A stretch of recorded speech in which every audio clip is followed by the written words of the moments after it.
Football ലോകം ഇപ്പോൾ സംസാരിക്കുന്നത് ഒരു യുവതാരത്തിൻ്റെ പ്രകടനത്തെക്കുറിച്ചല്ല, അവൻ്റെ ഒരു നിലപാടിനെക്കുറിച്ചാണ്. മറ്റാരെക്കുറിച്ചുമല്ല. ബാഴ്സയുടെ പുതിയ നമ്പർ 10 ലയണൽ മെസ്സിയുടെ പിൻഗാമി എന്ന് ലോകം വിശേഷിപ്പിക്കുന്ന ലാമിൻ യമാൽ ലാലിഗ മത്സരം ജയിച്ചതിൻ്റെ, ആ കിരീടം നേടിയതിൻ്റെ ആഘോഷ പ്രകടനങ്ങളിൽ ലാമിൻ യമാൽ സന്തോഷത്തോടെ ഒരു പതാക ഉയർത്തി വീശി. അതാണ് ഇപ്പോൾ ലോകം ചർച്ച ചെയ്യുന്നത്. ആ പതാക മറ്റാരുടെയുമല്ല, ഫലസ്തീൻ്റെ പതാകയായിരുന്നു ലാമിൻ യമാൽ ഉയർത്തിക്കാട്ടിയത്.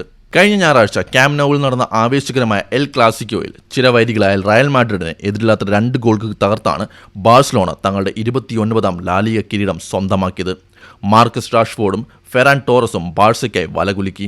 എന്നാൽ ആഘോഷങ്ങൾ മൈതാനത്ത് ഒതുങ്ങിയില്ല. ബാഴ്സലോണ നഗരത്തിലെ തെരുവുകളിലൂടെയുള്ള തുറന്ന ബസ് പരേഡിൽ ആയിരക്കണക്കിന് ആരാധകരാണ് തങ്ങളുടെ പ്രിയ താരങ്ങളെ കാണാൻ ഒഴുകിയെത്തത്.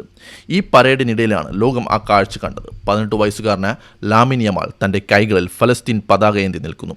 വെറുമൊരു സ്പോർട്സ് താരം എന്നതിലുപരി ലോകത്തെ ബാധിക്കുന്ന രാഷ്ട്രീയ വിഷയങ്ങളിൽ തൻ്റെ നിലപാട് വ്യക്തമാക്കിയിരിക്കുകയായിരുന്നു ഈ കൊച്ചുതാരം. ഈ സീസണിൽ 16 ഗോളുകളും 11 അസിസ്റ്റുകളുമായി ബാഴ്സയുടെ കുതിപ്പിന് ചുക്കാൻ പിടിച്ച താരം ആഘോഷവേളകളിലും ലോകത്തിൻ്റെ വേദനകൾക്കൊപ്പം നിൽക്കാൻ മറന്നില്ല. ആരാണ് ലാമിൻ യമാൽ? വെറും 15 വയസ്സിൽ ബാഴ്സലോണയുടെ സീനിയർ ടീമിൽ ഇടം പിടിച്ച അത്ഭുത ബാലൻ. മൊറോക്കൻ വംശജനായ പിതാവിൻ്റെയും ഇക്വറ്റോറിയൻ വംശയായ മാതാവിൻ്റെയും ഏകപുത്രൻ. സ്പെയിനിന് വേണ്ടി കളിക്കുന്ന താരം. തൻ്റെ വേരുകളും സംസ്കാരവും എന്നും ചേർത്ത് പിടിക്കാൻ ലാമിൻ യമാൽ മറന്നിട്ടില്ല. സ്പെയിനിൽ ആദ്യമായിട്ടല്ല ഫലസ്തീൻ അനുകൂല പ്രക്ഷോഭങ്ങൾ നടക്കുന്നത്.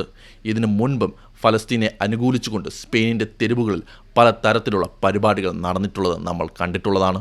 യമാലിനെ പോലെ വലിയ ആരാധക വൃന്ദമുള്ളൊരു താരം ഇത്തരമൊരു നിലപാട് സ്വീകരിക്കുമ്പോൾ അത് ലോകമെമ്പാടുമുള്ള ദശലക്ഷക്കണക്കിന് യുവജനങ്ങൾക്കിടയിൽ വലിയ സ്വാധീനം ചെലുത്തുന്നു. സ്പോർട്സും രാഷ്ട്രീയവും കലർത്തരുതെന്ന് പറയുന്നവർക്കിടയിൽ താനൊരു മനുഷ്യനാണെന്നും നീതിക്കൊപ്പം നിൽക്കുമെന്നുമാണ് യമാൽ വിളിച്ചു പറയുന്നത്. എന്നാൽ യമാലിൻ്റെ പ്രവൃത്തി എല്ലാവരും ഒരുപോലെയല്ല സ്വീകരിച്ചിരിക്കുന്നത്. സ്പോർട്സും രാഷ്ട്രീയവും കൂടിക്കലർത്താൻ പാടില്ല എന്നാണ് ചിലർ പറയുന്നത്. എന്നാൽ ഇതിനു മുമ്പും പെപ് ഗാർഡിയോളെ പോലെയുള്ള ആളുകൾ ഇത്തരത്തിലുള്ള നിലപാടുകൾ എടുത്തിട്ടുണ്ട്. എന്തായാലും ലാമിൻ യമാൽ എടുത്ത ഈ നിലപാടിലൂടെ ലോകത്ത് അല്ലെങ്കിൽ സ്പെയിനിൽ അദ്ദേഹത്തോടുള്ള സ്നേഹം കൂടുക മാത്രമേ ചെയ്യുകയുള്ളൂ. മെസ്സിക്ക് ശേഷം ആ നമ്പർ 10 ജേഴ്സി അണിയാൻ താൻ യോഗ്യനാണെന്ന് യമാൽ തെളിയിച്ചു കഴിഞ്ഞു. പരിക്കിനെ തുടർന്ന് സീസണിലെ അവസാന മത്സരങ്ങൾ നഷ്ടമായെങ്കിലും ആരാധകരുടെ ഹൃദയത്തിൽ അവനൊരു പോരാളിയായി മാറിക്കഴിഞ്ഞു.